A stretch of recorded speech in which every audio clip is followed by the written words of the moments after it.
सुप्रभात। अब हम अपने अध्ययन के क्रम को आगे बढ़ाते हैं और गीता के उन श्लोकों का अध्ययन करेंगे जिनका हम अपने बचपन से कहीं ना कहीं कभी ना कभी पाठ सुनते आए हैं। उसके बारे में विचार कर हमें सुनने को मिलते हैं, अथवा जो प्रसिद्ध श्लोक हैं उनका अब हम अध्ययन करेंगे कि जिन श्लोकों के कारण छोटे बच्चे भी पहचान लेते हैं कि ये गीता से लिया गया है। अब यहाँ पर छठे श्लोक में, चतुर्थ अध्याय के छठे श्लोक में भगवान श्री कृष्ण अपने उत्पन्न होने का कारण बताते हैं कि किस प्रकार से वो स्वयं को रचते हैं। क्योंकि यहाँ अर्जुन ये प्रश्न कर चुके हैं कि आप तो इसी मेरे समकालीन हैं, तो आपने सूर्य को किस प्रकार से इस योग का उपदेश दिया। और तब कृष्ण कहते हैं कि मेरे भी बहुत सारे जन्म हो चुके, तुम्हारे भी बहुत सारे जन्म हो चुके, लेकिन अंतर ये है कि मैं अपने उन सभी जन्मों को जानता हूँ, मुझे स्मरण है, और तुम उनको विस्मृत कर चुके हो अथवा तुम्हें वो याद नहीं है। अब वो अपने उस जन्म की उस अलौकिकता का कि जो एक ईश्वरत्व या ईश्वर में और सामान्य जीव में जो अंतर है, जो चेतना के स्तर का अंतर दिखाई पड़ता है, उसको स्पष्ट करते हुए कह रहे हैं, अजो अपि सन अव्यय आत्मा भूतानाम ईश्वरोऽपि सन प्रकृतिम स्वाम अधिष्ठाय संभवामि आत्म मायया। अजो अपि सन अव्यय आत्मा भूतानाम ईश्वरोऽपि सन प्रकृतिम स्वाम अधिष्ठाय संभवामि आत्म मायया। कि मैं कैसा हूँ? अव्यय आत्मा हूँ। अव्यय अर्थात जिसका व्यय नहीं होता, जिसका शरण नहीं होता। तो ऐसा मैं अविनाशी, अजहा, अजन्मा। एक तरफ वो जन्म लेने की बात कर रहे हैं, दूसरी तरफ कहते हैं अजहा, कि अजन्मा होते हुए भी, स्वाम प्रकृतिम अपि, अपनी प्रकृति को भी, भूतानाम ईश्वरासन, जो भूत हैं, जो प्राणी हैं, उनका स्वामी होते हुए भी अपनी प्रकृति को अधीन करके, अधिष्ठाय अर्थात उसको अपने अधीन करके, आत्म माया, अपनी माया से, अपनी योग माया से संभवामि, प्रकट होता हूँ। तो यहाँ पर जो वो कहते हैं कि मैं अपनी इच्छा से, एक तरफ तो मेरा जो स्वरूप है वो कैसा है? अव्यय है। अव्यय अर्थात जिसका व्यय ही नहीं हो सकता, जिसमें किसी प्रकार की विकृति संभव नहीं है, तो उसका जन्म किस प्रकार से हो सकता है? उसका जो रूप है वो कूटस्थ रहेगा। जो अजन्मा है, जब हम अजन्मा है, क्योंकि जन्म लेने वाले की वो पहले भी उन्होंने जो बात कही है कि जिसका जन्म हुआ है उसकी मृत्यु निश्चित है। तो ये किस प्रकार से संभव है कि कृष्ण के बहुत सारे जन्म हो चुके, या कृष्ण अथवा यहाँ कहें कि ईश्वर का यह जो अवतरण की भाव है, तो किस प्रकार से माने कि वो जन्म लेता है।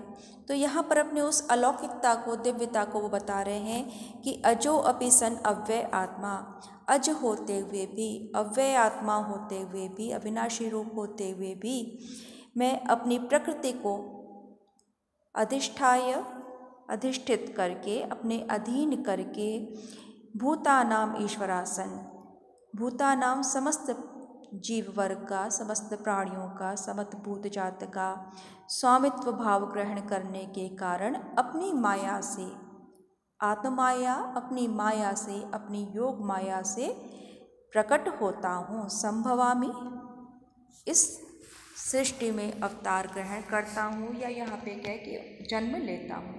अर्थात यहाँ एक प्रकार से हमें संकेत मिल जाता है कि जो ये ईश्वर के जन्म लेने का जो कथन है, अवतरण की जो कथा है, उसके पीछे वो उनकी अपनी लीला है, वो बाध्य नहीं है। जैसा उन्होंने पहले भी कहा है कि मैं आप्त काम हूँ, मेरी कोई कामना शेष नहीं है, मेरे लिए कोई कर्म शेष नहीं है, फिर भी मैं कर्म में निरंतर रत हूँ, निरंतर कर्मलीन हूँ, कर्मयोगी है। और जीव की भी यही कर्तव्य है, जीव का भी यही उद्देश्य है कि वो निरंतर कर्म में रत रहे। कर्म अर्थात जो करने की, क्रिया की जो अभिव्यक्ति है।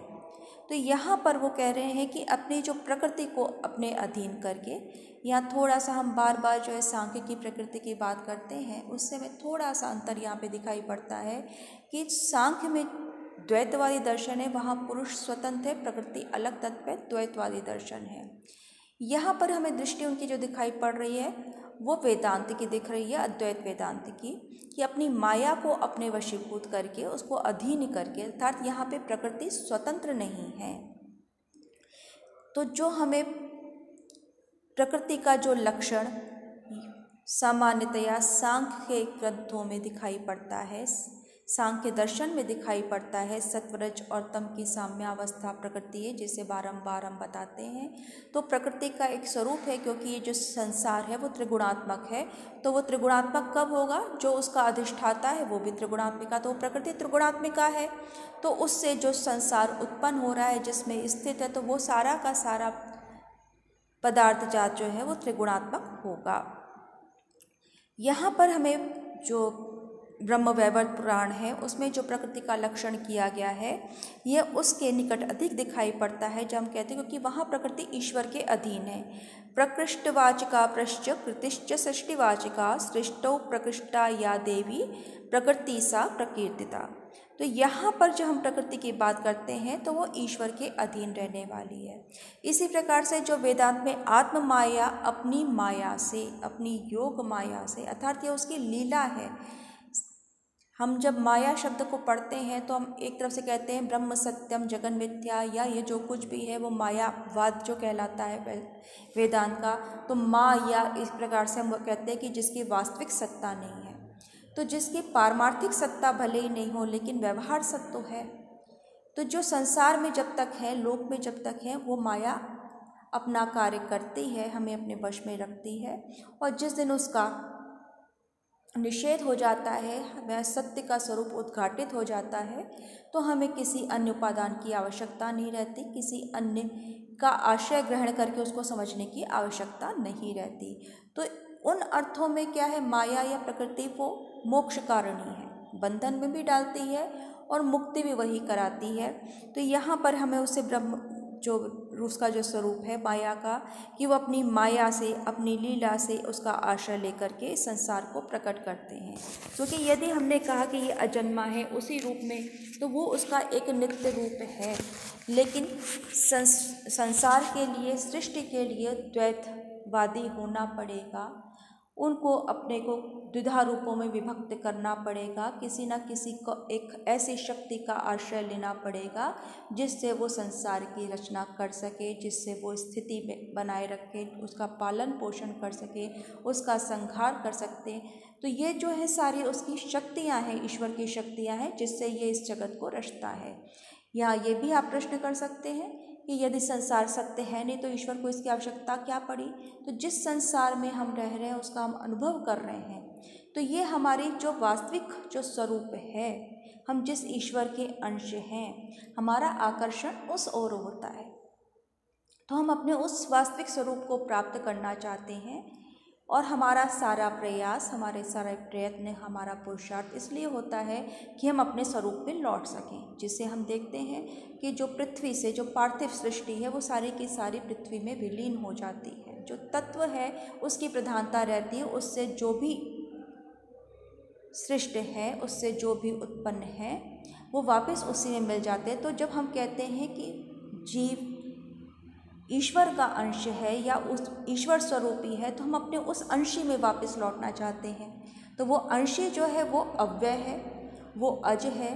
लेकिन जब संसार है तो लोक कल्याण के लिए, जीव कल्याण के लिए वो स्वयं को प्रकट भी करता है। वो अपने को अवच्छिन्न करके, सीमित रूप धारण करके इस संसार में आता है। अपनी माया से वो अपना पहले हमें उसमें डालता है और फिर उसी के माध्यम से वो हमें मुक्त भी करता है।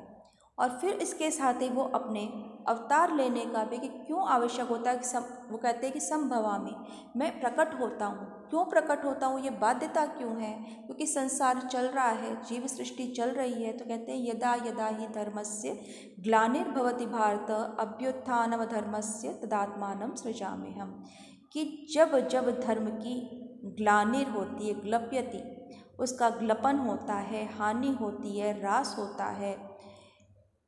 और अधर्मस्य अभ्युत्थानम, अधर्म का उत्थान होता है, उत्कर्ष होता है। अर्थात जब कल्याणकारी जो तत्व हैं वो प्रताड़ित होते हैं, हमारे जो सामाजिक मूल्य हैं, जो नैतिक मूल्य हैं, उसके ऊपर आघात होता है, उनका ह्रास होने लगता है और अनैतिकता का बल बढ़ने लगता है, अन्याय का बल बढ़ने लगता है। अन्याय जो न्यायोचित नहीं है, यही तो अर्थ हुआ इसका।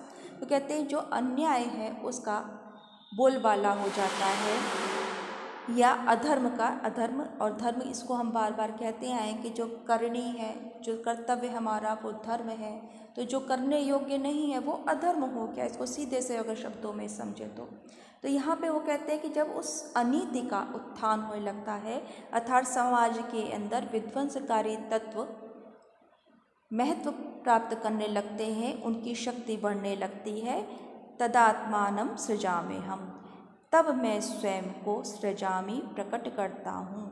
यहाँ पे सृजामि का अर्थ है सृष्टि करता हूँ, स्वयं को प्रकट करता हूँ, जन्म लेता हूँ, अर्थात इस संसार में आता हूँ उन लोगों के बीच एक ऐसी शक्ति बनकर कि वो समाज को दिशा दे सके, जो सज्जन पुरुष हैं, जो सन्मार्ग पर प्रेरित हैं, उनका सहायक बन सकें। इस रूप में उनका अवतरण होता है ताकि धर्म की संस्थापना हो सके। धर्म यहाँ पर वो है कल्याणकारी जो विचार हैं, जो कर्तव्य हैं, जो करने योग्य, कर्तव्य हम किसे कहते हैं, जो करने के योग्य हैं। तो जो ये भी बार बार आपको समझाते हैं कि ये इस बात की विवेक बुद्धि मनुष्य में ही होती है कि वो अपने स्वविवेक से निर्णय लेता है, वो प्रारब्ध से केवल बंधा हुआ नहीं है।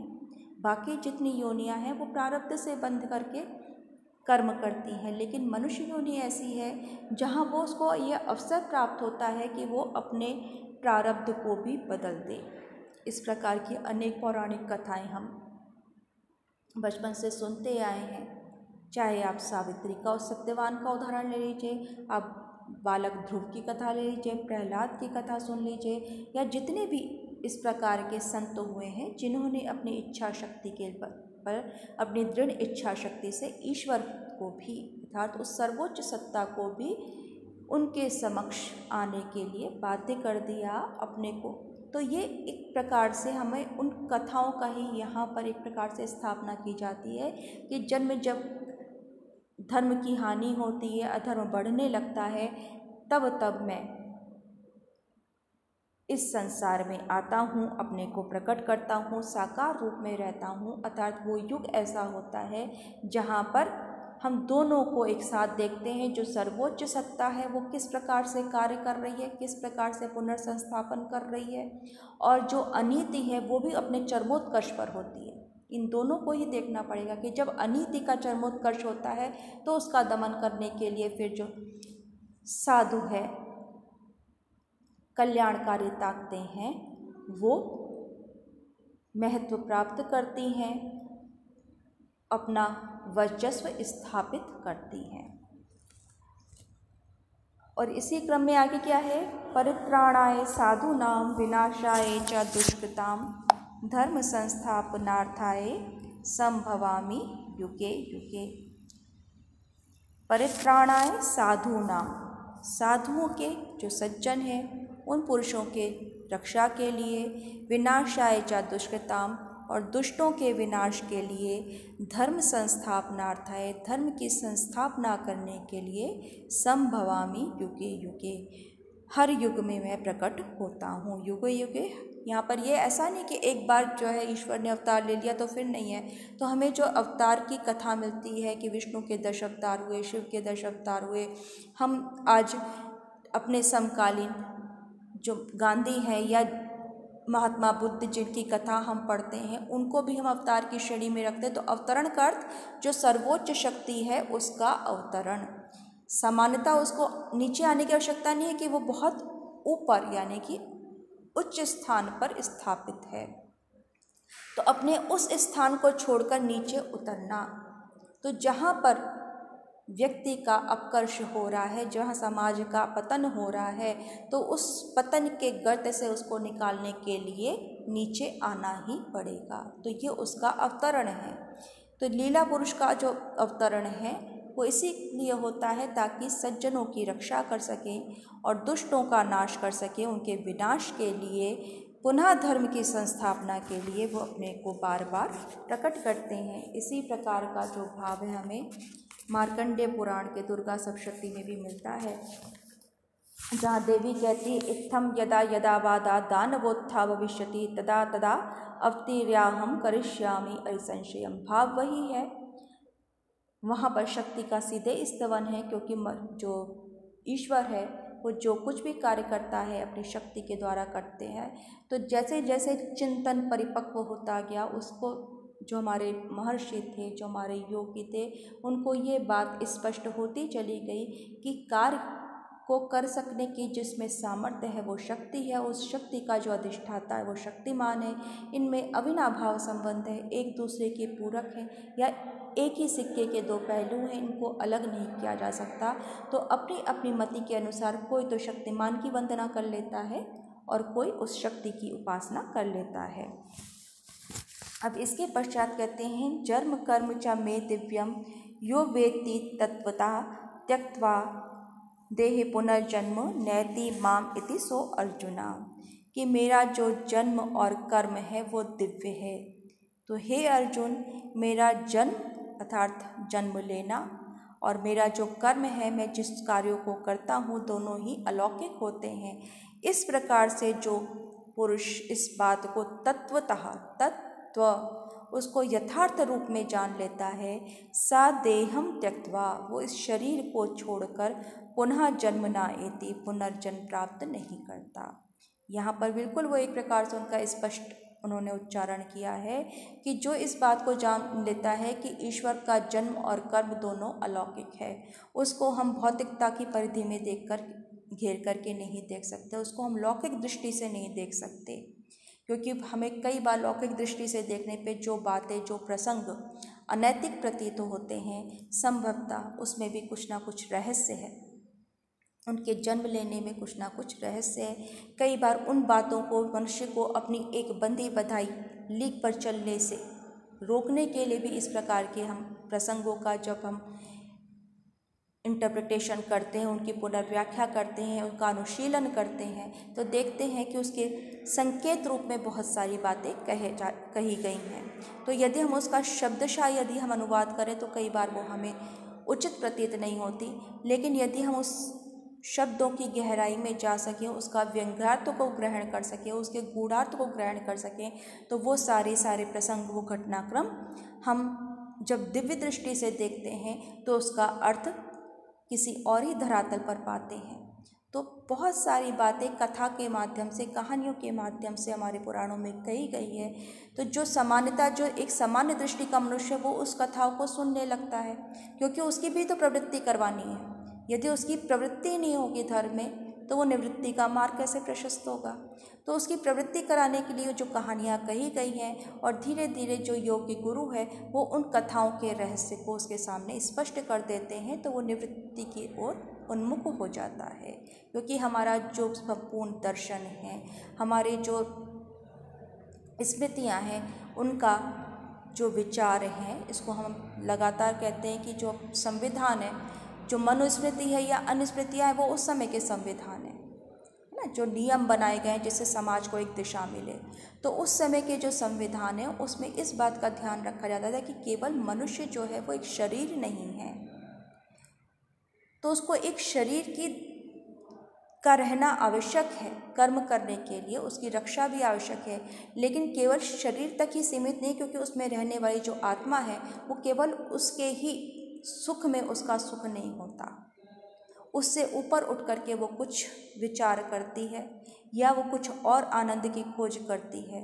तो इस शरीर में रहते हुए हम पहले तो प्रवृत्त हों कर्मों में, और वो कर्म ही हमारी निवृत्ति का कारण बन जाएं, ये सारे की सारी चेष्टा हमारे ऋषियों की रही है। उसी प्रकार से उन्होंने हमारे कर्मों का विधान किया है, हमारे लिए नियम बनाए हैं कि हमारी दिनचर्या किस प्रकार की होनी चाहिए, हमारा व्यवहार किस प्रकार का होना चाहिए, हमारे किन नियमों का पालन करना है, किन सामाजिक बंधनों को स्वीकार करना है। वो सारी की सारी जो नियमावली है वो हमें एक अनुशासित जीवन जीने के लिए अभ्यस्त करती है, उस मार्ग पर प्रशस्त करती है।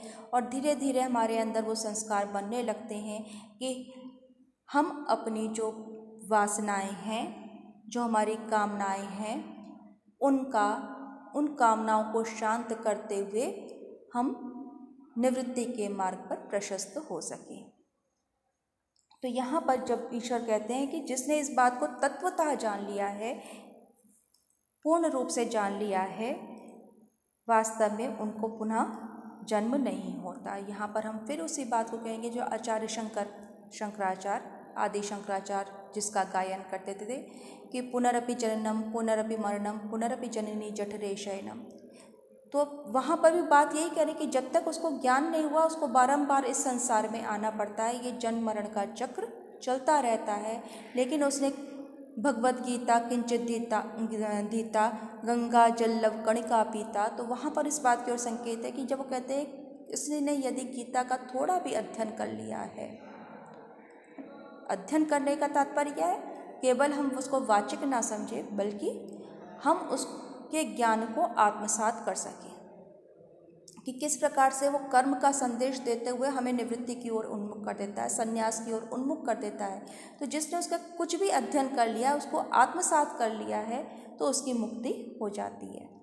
तो यहाँ पर वो इसके महत्व को बता रहे हैं शंकराचार्य कि गीता का जो ज्ञान है वो मनुष्य को किस प्रकार से अपने जीवन में अनुशासित करता है, किस प्रकार से अपने समस्त कर्मों को, अपनी दिनचर्या को व्यवस्थित करने में सहायक होता है, हमारे चिंतन का परिष्कार करता है, हमारी विचारधारा का उन्नयन करता है। इन समस्त जो हम पढ़ रहे हैं, जो कुछ भी अभी तक हम दूसरे अध्याय, तीसरे अध्याय, चौथे अध्याय में पढ़ रहे हैं, वो सारा का सारा बात यही कही जा रही है कि हम कर्म किस प्रकार से करें, हम किस प्रकार से अपने को देह से ऊपर उठ करके स्वयं को पहचाने, उस आत्म रूप को पहचाने। और उस आत्म रूप का जब हम अनुसंधान करते हैं तो हम उस ईश्वर की ओर उन्मुख होते हैं। भगवत कृपा होती है तो वो हमें शीघ्र मुक्ति भी मिल जाती है, अर्थात शरीर रहते हुए भी मुक्त हो जाना। पहले भी ये बात लगातार कही है, शरीर रहते हुए मुक्ति कैसे है? ज्ञान के द्वारा। ऋते ज्ञानान ना मुक्ति, ज्ञान के बगैर मुक्ति नहीं है। यही बोध कराना गीता का उद्देश्य है। तो पहला काम है कि हम ज्ञान प्राप्त करें। ज्ञान कब प्राप्त होगा? जब हमारे अध्ययन की दिशा सही होगी, हमें सद्गुरु मिलेंगे, तब हमें इस बात का ज्ञान होगा। और अब उसके आगे वो कहते हैं वीतराग भय क्रोधा मनमया माम उपासिता बहवो ज्ञान तपसा पूता मद्भावम आगता।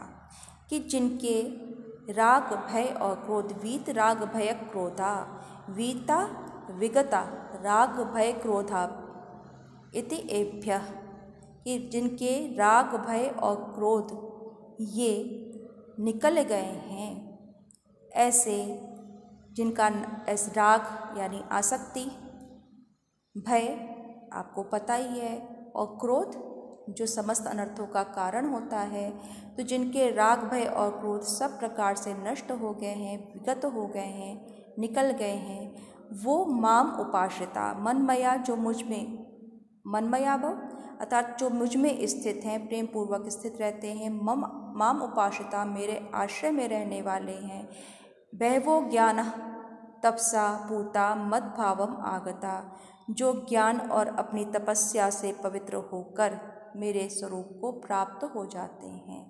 तो जो भक्त मेरे, जिनका राग भय और क्रोध नष्ट हो गया है, मनमय हो गए हैं, मेरे में युक्त हो गए हैं, माम उपासिता मेरे उपासित हैं, मेरी शरण में आए हुए हैं, ऐसे बहवा मेरे बहुत सारे भक्त ज्ञान तपसा ज्ञान रूपी तप से पूतः पवित्र होकर मद्भावम आगता, मद्भाव को अर्थात मुझको प्राप्त हो जाते हैं। मुझको प्राप्त होना अर्थात परम तत्व को प्राप्त होना, यहाँ पे इसका अर्थ है। अर्थात उनकी फिर अन्यत्र गति नहीं होती, वो मुक्त हो जाते हैं। तो यहाँ पर वो सारी बातें ये कह रहे हैं जो आपको कल भी बताया कि कृष्ण अर्जुन से कहते हैं कि यहाँ पे भक्त और भगवान का संबंध हमें दिखाई पड़ रहा है कि भगवान अपने भक्त पर अवश्य अनुग्रह करते हैं। तो कब अनुग्रह करेंगे? जब भक्त का पूर्ण समर्पण हो, जब उसके मन में ये प्रश्न ना उठे कि यदि ये मुझे कह रहा है तो उस पर मैं प्रश्न करूं। अब यहाँ प्रश्न का निषेध नहीं है, क्योंकि प्रश्न तो वो निरंतर कर रहा है, वो उसकी जिज्ञासाओं को शांत करते जा रहे हैं, लेकिन फिर भी उसकी जो आस्था है वो कृष्ण में है, इसीलिए तो वो उनसे प्रश्न भी कर रहा है। तो प्रश्न का निषेध भी नहीं है, उन पर पूर्ण विश्वास भी है, उनसे प्रश्न भी कर रहा है ताकि उसके मन में समय कभी आगे जा कर के इस प्रकार की एक ग्लानि ना हो या पश्चाताप नहीं हो कि ये मैंने गलत कर दिया। तो इसलिए वो अपने प्रश्नों के माध्यम से अपने उन समस्त जो उसके मन में इस प्रकार विचार कुतर्क उठ रहे हैं उनका वो शमन करता जा रहा है। और कृष्ण भी यहाँ पर वो कह रहे हैं कि जब तू अपने दिव्यत्व को वो पहले प्रकाशित करते हैं, यहाँ ये भी है कि वो पहले अपनी अलौकिकता को प्रकाशित करते हैं कि मैं ईश्वर हूँ, अजन्मा हूँ, अव्यय हूँ, लेकिन फिर भी मैं जन्म लेता हूँ। क्यों जन्म ले रहा हूँ, कब जन्म लेता हूँ, इस बात को वो कहते हैं। और क्योंकि मेरा जन्म लेना और कब लेना है ये निर्धारित है, निश्चित है, सोद्देश्य है, तो मेरे तो भटकने की कहीं गुंजाइश ही नहीं है। मैं अपने स्वरूप में स्थित हूँ, मैं अपने उस स्वरूप से च्युत नहीं हुआ हूँ, मैं अपने स्वरूप में स्थित हूँ। तो जब तू मेरे को समर्पित करके आगे भी बढ़ेंगे, तो जब मुझ में युक्त होकर तू कोई कार्य करेगा तो मुझको प्राप्त हो जाएगा।